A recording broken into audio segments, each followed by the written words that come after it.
Hoy un dato que surgió esta mañana y que fue retratado por todos los diarios, la recesión está provocando la pérdida de 140.000 puestos de trabajo del sector privado en lo que va del año, y en lo que va del año cerraron 43 empresas por día.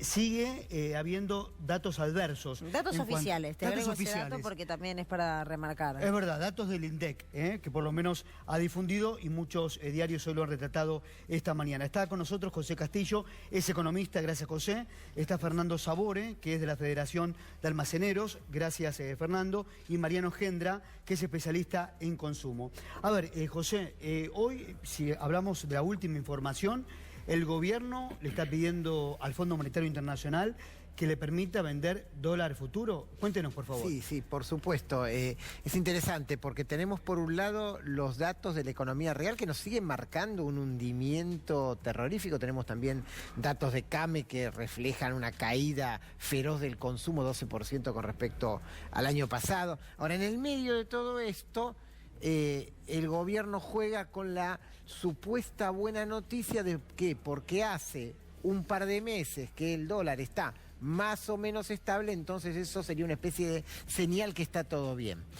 Bueno, la realidad de los números reales es que no está todo bien y que todo sigue para abajo, pero lo otro que también es importante marcar es el carácter artificial de esta supuesta paz cambiaria. No nos olvidemos que ahora, en este momento, ya se están vendiendo 60 millones de dólares por día autorizados por el Fondo Monetario Internacional para sostener el tipo de cambio. ¿Usted es uno de los economistas que dice después de las PASO puede haber un salto en el dólar? Va a haber un salto sin ningún lugar a duda, sin ningún lugar a duda. O sea, hay un carácter artificial, digamos, hay un hecho muy básico. La inflación sigue su camino, vamos a tener un número de 2,5 este mes y el tipo de cambio va quedando lentamente retrasados. Eso en algún momento va a pegar un salto.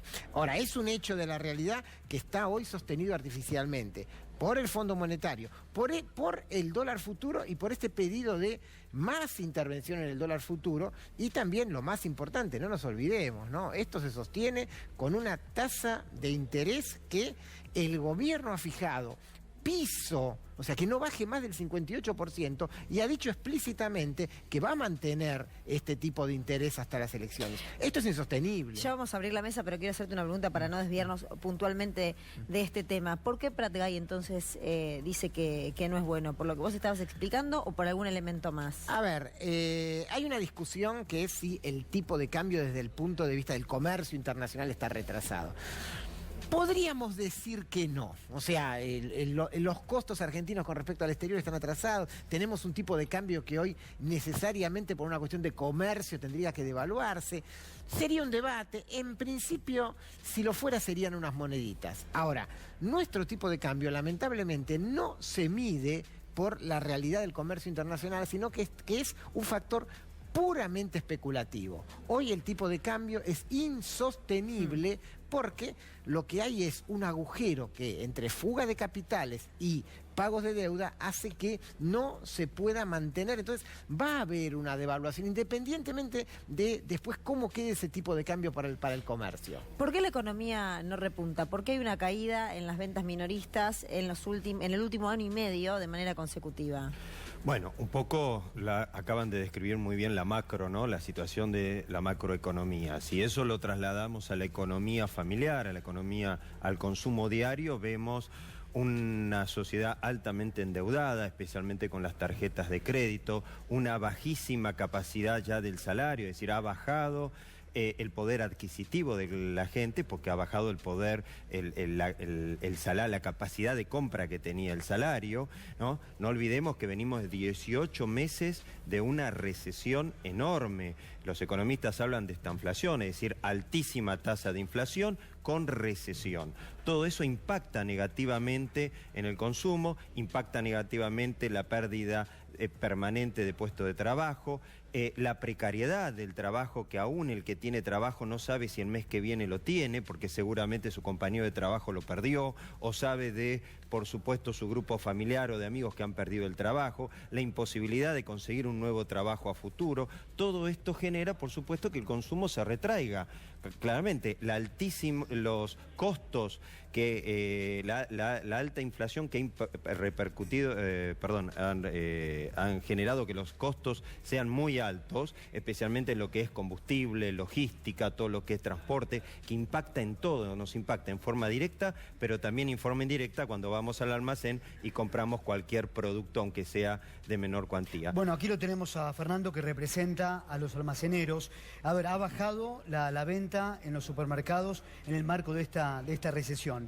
¿Qué está pasando con los almacenes? La otra vez nos habías comentado a mí, a Luciana, que volvió el fiado, ¿no? El almacenero que vuelve a fiar al cliente. Contanos, Fernando. Mira, en principio el fiado creo que nunca se fue. Siempre estuvimos para darle una mano a nuestros clientes, ¿cierto? Pero hoy más que nunca. Pero ocurre algo que en principio nosotros, casi todos nuestros comercios ya tienen terminales electrónicas, ¿cierto? Y la mayoría del cliente hoy compra con débito, porque es una forma de no llevar el dinero en el bolsillo. Pero lo que estamos notando ya de hace tiempo es que están comprando no solamente con débito, sino con crédito. Claro. Y ese es el grave problema, ¿no? Porque digamos que el crédito, cuando uno utiliza una tarjeta de crédito es para comprar un lavarropa, comprar un televisor o ropa, ¿cierto? No comprar comida. Ya digamos que cuando la gente compra la comida a crédito en meses es porque la economía está explotada. Bueno, el día 10, ¿no? El día 15, ya has pagado todos los impuestos, te quedaste sin efectivo, recurrís a la tarjeta. Claro, sí. Recurrís a la tarjeta de crédito, no de débito. Tal cual. Ese es el problema. Claro. Ahora, si este mes el consumidor no puede comprar con su dinero efectivo la comida diaria en el almacén, en la carnicería, en la verdulería, la tiene que comprar con crédito, ¿cómo hace más adelante? Si no puede cubrir ¿cómo va a cubrir el anterior? ¿Qué se deja de comprar? Porque cuando uno ve los números, recién remarcábamos 1 año y medio, una economía que no repunta 1 año y medio de manera consecutiva, que cae la venta minorista y el almacén es una expresión de ello. ¿Qué se deja de consumir? ¿Qué metodología diferente se empieza a implementar para poder comprar lo mínimo y necesario? Bien, en principio lo que decaen son las primeras marcas. Eso yo digo que no visto para las pymes, para las pequeñas pymes, también es la parte buena, ¿cierto? ¿Por qué? Porque antes, cuando uno tiene el dinero, trata de comprar la galletita de marca conocida. Y cuando no tiene dinero, recurre a las segundas marcas, que hoy también son buenas. Porque cuando yo era chico, si no era de primera marca, las otras galletitas eran malas, ¿cierto? Hoy las segundas marcas son buenas. O sea, digamos que, lamentable decirlo, pero este sistema económico que estamos viviendo está dando oportunidad a las segundas marcas. Pero digamos que no es que la gente la elige porque la elige porque no le queda otra, y eso es lo malo. Y ahora la industria sigue, José, desplomándose. La industria en la Argentina sigue hundida. Se desplomó en los primeros 5 meses de 2019 en un 72% la producción de motos, ¿no? Sí, a ver, todos los sectores, sin excepción, digamos, la única excepción, que no es la industria, la única excepción sería el sector vinculado muy directamente a la exportación agropecuaria. Todos los sectores se caen. Todos los sectores tienen, comparados con un año atrás, números negativos. Si miramos, sí, más o menos da 1 año y medio el retroceso. Ahora, ¿eso por qué es? Acá hay algo que es muy importante. El 70% de lo que se produce en un año es consumo interno. O sea, la idea de, bueno, esto se resuelve porque aumentan un poquito las exportaciones, esto no es así. Primero porque los sectores en la Argentina que exportan no son sectores trabajo intensivo, y aunque lo fueran, no podrían cubrir lo que es lo básico y lo necesario. Hay recesión, primero y principal, porque, como bien se señalaba, tenemos salarios, jubilaciones pulverizadas, la gente endeudada. Por eso, si bien han aparecido algunos nuevos créditos, esos créditos no alcanzan para levantar. Hace 2 años cuando también en el momento electoral se tiraron algunos créditos, eso le permitió que levantara un poquito la economía en el año 2017. ¿Pero por qué? Porque la gente no arrancaba endeudada. Ahora, se están usando créditos para pagar créditos. Discúlpeme, José, con esta metodología que el gobierno inyecta a la opinión pública, o por lo menos al ciudadano, de dinero y con estos planes, ¿usted cree que la gente se va a dejar convencer por esto? ¿Va a volver a ser engañada? Porque después pasan las elecciones y vuelve el ajuste. ¿Cómo termina esto en la repercusión electoral? Creo que hay otros elementos. O sea, hay un hecho de la realidad, que es que uno palpa la bronca frente a lo económico. También hay un hecho de la realidad, que hay un montón de información de medios hegemónicos que ponen eje en la economía está mejor exclusivamente mirando el sector financiero y esta quietud del tipo de cambio. ¿Cómo termina eso en términos electorales? Digamos, será otro cantar. Ahora, yo sí te puedo contestar, digamos, de cómo termina la realidad. O sea, ¿este año hay algún tipo de reactivación económica? La respuesta es no, tajantemente, no. Y cuidado, lo hemos señalado alguna vez acá. Puede aparecer algún número positivo estadístico, porque siempre se compara contra un año atrás y ya estamos comparando contra el fondo de la crisis. Entonces, estos planteos de bueno, pero subió un 0,02 con respecto al mes pasado, eso puede ser. Ahora, en la realidad, digamos que lo pueden ver los que están trabajando con el consumo, esto no es así. ¿Querías agregar algo? Claro, justamente un poco esto, decimos. Vos haces referencia al famoso tema de la hora 12, ¿no? Al plan sin inflación, etcétera. Vos hablás con las grandes tiendas de electrodomésticos y te dicen que ha habido un cambio sustancial, pero ¿comparado con qué? Comparado con cero. Entonces, el 1 siempre es mejor que el 0, el 2 es mejor que el 0, pero acá está dos aspectos. El consumidor ve la oportunidad de compra y la capacidad de compra. Entonces, cuando el consumidor dice, bueno, ahora puedo comprar algo en 12 o 18 cuotas con 0% de interés en las grandes cadenas de electrodomésticos, aclaremos, no tiene capacidad de compra para hacerlo, porque ya está endeudado, porque viene pagando el cambio del televisor, del lavarropa, viene pagando lo que recién se decía, una cantidad de compras de alimentos que viene consumiendo. Vos date cuenta el nivel de morosidad que hay respecto a la tarjeta de crédito, respecto al pago mínimo, que nunca se había visto. ¿Eso qué te está diciendo la gente? Que está consumiendo mucho con la tarjeta de crédito, productos y servicios que antes no consumía. Y paga lo mínimo. Y paga lo mínimo indispensable, lo cual le genera con unas inflaciones, con una tasa de interés de más del 200%, imagínate 2-3 meses después de deuda, esto es una bola de nieve impagable, lo cual, ¿qué hace el sector financiero?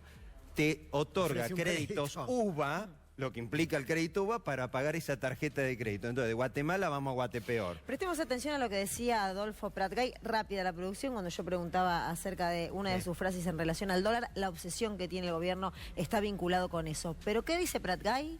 Dice lo siguiente. Lo que vemos es que cada vez que sube el dólar, los precios suben prácticamente a la misma velocidad, y cuando baja el dólar no se da el efecto contrario, ¿no? Más allá de la buena voluntad que entiendo que ha tenido el gobierno para firmarlo, el problema de estos programas es que sí, el fondo pone el gancho y la plata, pero después mucho cargo no se hace cuando las cosas no funcionan bien. Sí sé que le conviene que el dólar no suba, pero me parece que a esta altura ya el gobierno tiene que haber aprendido que no es una buena cosa tampoco que el dólar baje o que suba mucho menos que la inflación. Eso es lo que llevó a la crisis del 2018. Si hubiera sido un mejor diseño del programa, flotación dentro de una banda mucho más estrecha, pero esa es una de las tantas pulseadas que perdió el gobierno contra el Fondo Monetario en el inicio. Alfonso, no Adolfo, digo porque le cambié el nombre a Pratgay, que hacía el análisis de lo que está pasando con el dólar y lo que debiera ocurrir con el dólar. Bueno, y la pérdida del poder adquisitivo es otro de los temas que tenemos que hablar, porque el año pasado hemos perdido todos ante la inflación. ¿Y qué ha pasado en estos primeros 5 meses del año? En estos meses también hay una pérdida, ahí por supuesto hay que verlo de acuerdo a cómo va cerrando cada gremio, ¿no? Pero en líneas generales, en estos meses hay una pérdida del 2-3% promedio, sin contar todo, el paquete... El 15 y el 20 del año pasado. Sí, un poquito menos que fue el del año pasado, ¿no? Por supuesto, ahí juega cada gremio el cierre, ¿no? Bueno, Luciano, Adrián, sí, efectivamente lo que hay es una pérdida brutal de poder adquisitivo en muchos segmentos, porque básicamente lo que sucedió es que los gremios, en mayor o menor medida, aquellos que quisieron estar en una buena sintonía con el gobierno y no perder otros derechos, no perder otras prerrogativas, no perder condiciones laborales, no afrontar una reforma laboral global, fueron cediendo en otros aspectos. ¿Cuáles son los otros aspectos? El poder adquisitivo diario de los trabajadores. Hubo una pérdida neta de poder adquisitivo, básicamente porque los dirigentes sindicales de los gremios más representativos dijeron, bueno, nosotros cerramos algo y le hacemos el favor al gobierno el año pasado de no firmar una nueva cláusula gatillo, sino que vamos a hacer una cláusula de revisión. En las cláusulas de revisión que se aplicaron durante este año, producto del desfasaje respecto de 2018, no se llegó a cubrir toda la pérdida, no se compensó la pérdida total en muchos gremios. Lo que se hizo fue, por el contrario, recuperar algunos puntos. Hubo gremios que perdieron 10, 12 puntos de poder adquisitivo y cerraron cláusulas de revisión de 8, 9 puntos. Entonces, partiendo de esa base que ya restringió poder adquisitivo y poder de compra de los trabajadores en el segmento anterior, dijeron, bueno, y en adelante nos vamos a garantizar con nuevas cláusulas de revisión o quizás con revisiones trimestrales, revisiones semestrales.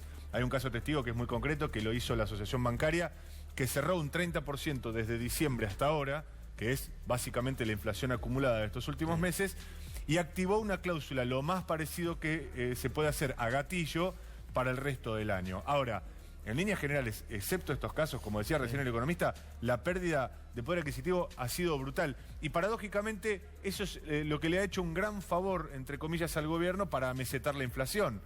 Porque, por supuesto, el nivel de consumo fue inferior y evidentemente los precios ahora, en algún momento tienen que encontrar un piso. Fernando, ¿cuántos almacenes han cerrado? Porque el almacenero sufrió la baja de consumo, la recesión, pero también los tarifazos, ¿no? Mira, en principio yo soy presidente de la Federación FABA y a su vez soy presidente de la Federación de Almaceneros de Morón, o sea, digamos de la Cámara de Morón. El tema es que uno lo va viendo sector a sector, ¿no es cierto?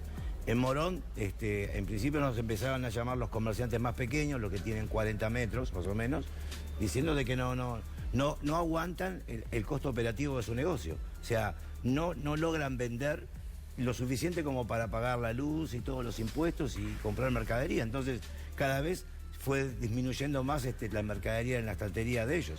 Entonces, bueno, en principio lo que necesitaban era que le ayudamos a ver cómo podíamos encontrarle un dueño para que nos venda. ¿Quién compra ese negocio? Pero ¿quién iba a comprar? Bien. A los tres, muchas gracias por haber venido, muy amable. Gracias. Hacemos una pausa muy pero muy cortita, después vamos a estar hablando de los alquileres y un